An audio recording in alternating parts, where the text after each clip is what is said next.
They beat him, they mocked him, they spit on him. They placed a crown of thorns on his head. They nailed his hands to a cross.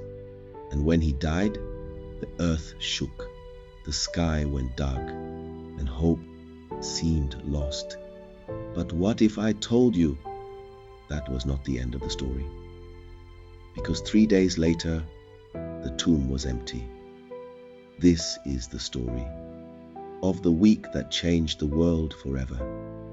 Jesus entered Jerusalem riding on a donkey, not on a horse like a warrior, but on a donkey like a peaceful king. The people shouted, "Hosanna! Hosanna! Blessed is he who comes in the name of the Lord." They thought he came to defeat Rome. They thought he came to take a throne. But Jesus came for something greater.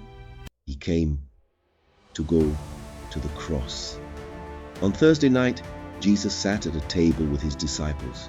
He broke bread, he poured wine, and he said something strange. "This is my body broken for you. This is my blood poured out for you." That night, Jesus announced his own death, and then he said something even more shocking. "One of you will betray me." Judas agreed to betray Jesus for 30 pieces of silver. That night, in the Garden of Gethsemane, soldiers arrived. Judas walked up to Jesus and kissed him on the cheek. The kiss was the sign. Jesus was arrested, not because he was powerless, but because he surrendered. Jesus was taken to trial in the middle of the night. False witnesses, false accusations, lies. The governor asked him, "Are you the king of the Jews?" Jesus answered, "My kingdom is not of this world." The crowd shouted, "Crucify him! Crucify him!" And the only perfect man who ever lived was sentenced to die like a criminal. They whipped him. They mocked him. They placed a crown of thorns on his head. They made him carry his own cross. The same people who shouted, "Hosanna," were now shouting, "Crucify him." And on a hill called Golgotha, they nailed him to the cross. As he hung on the cross, Jesus said, "Father, forgive them, for they do not know what they are doing." Darkness covered the land. And then he said, "It is finished," and Jesus died.